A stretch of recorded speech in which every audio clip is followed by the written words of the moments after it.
La mission Hera est une mission de l'Agence spatiale européenne qui fait partie du programme de défense planétaire. L'idée est de tester l'effet d'un impact sur un astéroïde pour le dévier de sa trajectoire. L'impact a déjà été fait au cours de la mission DART, qui est une mission qui a eu lieu il y a 2 ans et qui a été effectuée par les Américains, par la NASA. Et maintenant, la mission Hera va venir observer ce qui s'est passé et nous allons essayer de comprendre l'intérieur de l'astéroïde pour éventuellement prévoir de meilleurs impacts dans le futur. La menace d'un astéroïde est réelle. Il y a ce qu'on appelle des géocroiseurs, c'est-à-dire des astéroïdes qui, dans leur trajectoire, pourraient rencontrer la Terre. Donc il faut qu'on puisse, à un moment donné, les dévier de cette trajectoire, sinon on va avoir des impacts comme on a eu lors des dinosaures.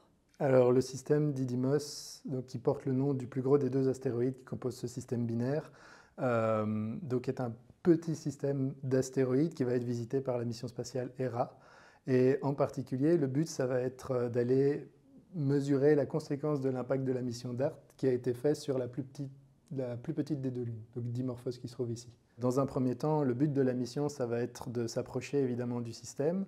Et puis ensuite, il y a différentes composantes qui vont être déployées, et notamment un petit dispositif. Donc ici, on a une maquette en taille réelle du dispositif qui contient tout un tas d'instruments, et notamment un petit instrument qu'on appelle un gravimètre, donc qui va se trouver à l'intérieur de ce dispositif-là, et le but c'est d'aller le poser à la surface de Dimorphos.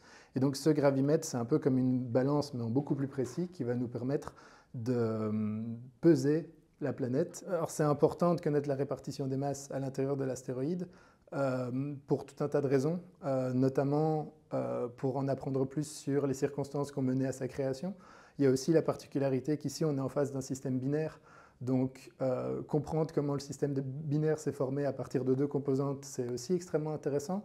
Il y a des hypothèses qui ont été formulées, mais il n'y a qu'en sondant l'intérieur des astéroïdes qu'on va pouvoir écarter certaines hypothèses et en favoriser d'autres. Et alors aussi, il y a la question de l'évolution et de la formation de ces astéroïdes au moment de la formation de notre système solaire, qui peut nous en apprendre énormément sur les conditions de formation de la Terre, puisque les astéroïdes se sont formés au même moment.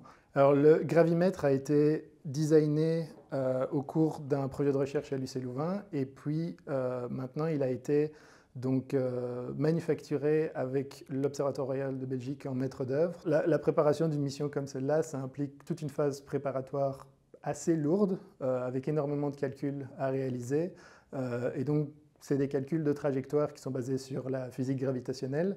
Il faut apprendre à naviguer un système complexe comme celui-là, où il va y avoir l'influence gravitationnelle des 2 astéroïdes à la fois. Et puis, dans la particularité de l'atterrisseur, il faut arriver à calculer des trajectoires d'atterrissage sur des corps extrêmement légers. Et donc, il y a tout un tas de challenges qui sont liés à ça. En fonction de la trajectoire précise, il n'est pas exclu, et c'est même probable, qu'il y ait plusieurs rebonds à la surface de Dimorphos. Il faut essayer d'éviter ça le plus possible. Et donc, il faut arriver préparé.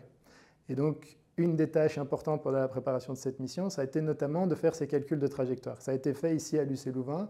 Il y a des étudiants qui s'y sont attelés sous la direction du professeur Philippe Châtelain. Outre ça, il y a les trajectoires d'atterrissage, mais il y a aussi les trajectoires d'orbite autour de Didymos et d'approche à proximité de Dimorphos. Dans ce problème physique-là, il y a 2 composantes, une qu'on maîtrise bien, qui est celle de l'impacteur qu'on envoie. On connaît sa masse, on connaît sa vitesse relative au corps qu'on va impacter, on connaît l'angle avec lequel on impacte.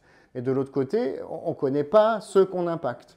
On ne connaît pas, en gros, typiquement la structure de ce qu'on impacte. Et donc, on ne sait pas quelle va être l'efficacité du transfert d'énergie cinétique de l'un dans l'autre. Hera va venir constater ce qui s'est passé pour Dimorphos quand DART a impacté, et on va sonder l'intérieur et on va faire le lien. Et comme ça, on aura les 2 pans de l'équation, celle qu'on connaît aujourd'hui qui vient de l'impacteur et celle qu'on ne connaît pas, qui est les constituants, en particulier sa structure interne, de l'impacté, donc de Dimorphos en l'occurrence. J'imagine que tout le monde s'en doute un peu, je suis hyper excité. J'espère évidemment que tout va bien se passer. Je sais que c'est jamais quelque chose de simple, même si c'est la première fois en 20 ans de carrière que je vais vraiment assister sur place à un lancement. des ratés, ça existe. Le spatial, c'est pas gratuit, c'est pas donné et c'est toujours compliqué.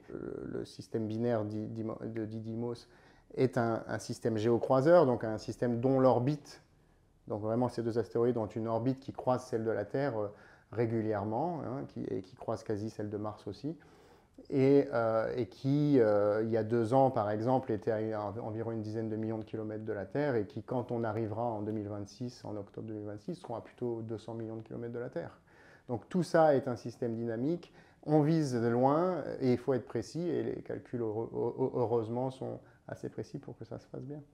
Ça, c'est un petit méthode qu'on a développé dans le cadre de ma thèse ici à l'UC Leuven, thèse de doctorat.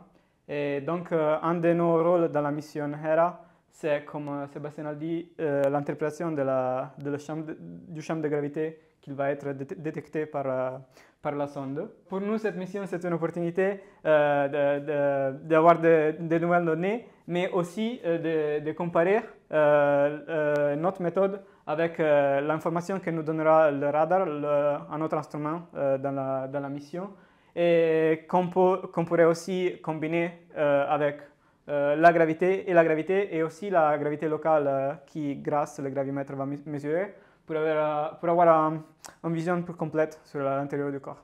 Et c'est en ajoutant la gravité qu'on arrive à la vraie distribution de masse qu'on utilisait pour simuler cette donnée qu'on a introduite dans la méthode.